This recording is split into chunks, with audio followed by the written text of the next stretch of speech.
vous entendez, c'est du folk tribal. Oui. Ça nous vient d'Alaska, une terre lointaine sur laquelle on va immédiatement se déplacer grâce à Frédéric Gersal. Bonjour Fred, comment ça va ce matin? Bien, Laurent, merci. Pourquoi l'Alaska ce matin? Parce que, en fait, c'est le 60e déjà anniversaire de son appartenance. Oui. À la bannière américaine. Absolument. 59e étoile qui est venue se positionner. Ouais. On regarde la carte pour nous situer. Oui. Alors, on le sait qu'on est tout au nord de l'Amérique du Nord. Bizarrement positionné. Ben oui, on est tout à l'ouest du Canada. On le voit bien, là, la capitale, c'est Juneau, tout au sud. On aura l'occasion d'en reparler. Et à gauche, sur votre écran, quand vous regardez cette carte, eh bien, c'est la Russie. C'est-à-dire que si vous regardez...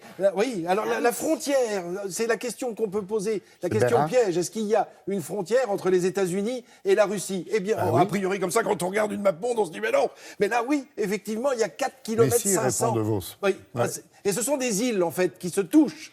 Les Aléoutiennes. Et d'ailleurs, on retrouvera tout à l'heure le peuple Aléoute, parce que ça fait partie de ces Inuits. Alors, cette histoire, comment a-t-elle commencé?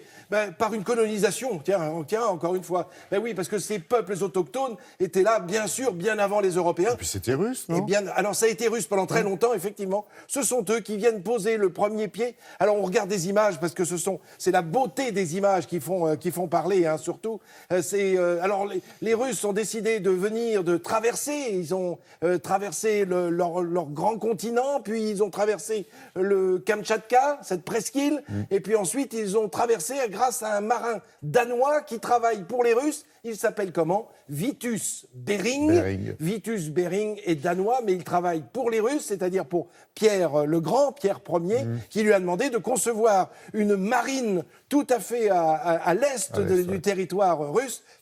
Et là, il va construire des bateaux, et avec ces bateaux, il va commencer à naviguer. Et voilà comment il va monter tellement au nord qu'il va découvrir cet étroit passage qui va prendre son nom, le fameux détroit de Bering. Il pourrait aller bien loin, hein, juste en face, quand même. Oui, exactement. Alors, on trouve quoi? On trouve beaucoup d'îles, je vous le disais aussi, hein, tout au long de ce territoire. 1900 km à peu près, les îles Aléoutiennes. Il y a quoi? Il y a une 60aine d'îles, des plus petites, des plus grandes. Mais tout ça, ça fait partie de territoires qui ont évidemment émoustillé les envies de navigateurs européens et à la grande surprise générale des Espagnols, figurez-vous, qui, vous savez, possédaient une partie de l'Atlantique quand on avait coupé le monde en deux, et ils étaient montés tout au nord en se disant on va aller voir un petit peu ce qui se passe. Et si vous regardez, alors on n'a pas le temps là, mais si on regarde un peu avec précision une carte de l'Alaska, vous découvrirez des noms à consonance espagnole. Il ne faut pas s'en étonner, c'est en partie dû à cela. Alors je vous montre un personnage historique et assez fascinant, il s'appelle Junot. J-U-N-E-A-U, c'est son nom de famille, son prénom Joseph, il est plus connu sous son surnom de Joe. Gigi. Oui, Gigi, Joe Junot. Il est arrivé du Québec et lui, il est venu, on le voit d'ailleurs avec cette énorme pépite dans la main. Il est venu chercher de l'or. Oui, il est venu chercher de l'or, parmi d'autres. De terre. Exactement. Et alors, comment ça se passe? Ça se passe comment, en fait? Vous savez que les Européens ont été attirés par cette campagne de recherche de l'or en Californie. Là, on est au milieu du 19e siècle, 1848 à peu près, 1850. Et puis très vite, on se dit, il y en a sûrement un petit peu plus loin, puisqu'on commence à être très nombreux quand même à chercher de l'or. Alors on va remonter, on remonte, et on arrive effectivement du côté de l'Alaska, où là, il y a aussi une ruée vers l'or entre 1870 et 1910, avec l'installation du chemin de fer qui va commencer dans cette ville de Juneau. Il y est toujours, hein, il y a toujours la vieille locomotive à Juneau. Hein. Ah oui, vous connaissez en plus.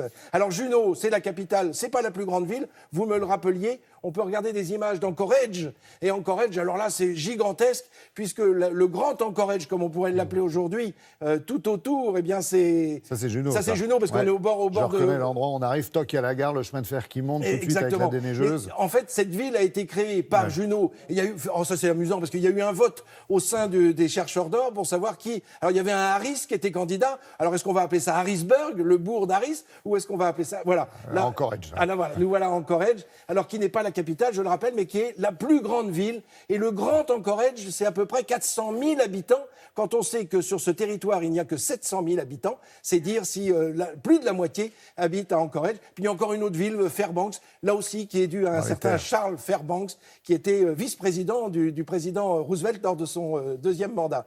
On a encore un petit peu une seconde. 30 secondes. Alors juste pour voir des images, parce que c'est assez émouvant, ce sont les images de cette remise si j'ose dire, de l'étoile sur le drapeau américain, et c'est signé par le le président de l'époque, on le reconnaît, Dwight Eisenhower, et vous allez voir, vous allez regarder avec précision sur la gauche de votre écran, vous regardez, on voit Richard Nixon, tout à gauche, qui est le vice-président d'Eisenhower, et il signe ce passage de l'Alaska comme territoire russe qui avait été acheté en 1867 pour 7 millions de dollars, c'est-à-dire que ça fait 4 dollars le kilomètre carré. Je ne sais pas si vous vous rendez compte. Alors on a rajouté une étoile. Il y en aura une 50e, on le sait, en cette même année 59 avec Hawaï. On n'a pas eu le temps de parler des Inuits. On peut revoir de Chaplin avec La ruée vers l'or. On peut aussi relire Jack London, etc. Et ça vous fera voyager du côté de Juneau et des autres villes et de ce vaste territoire.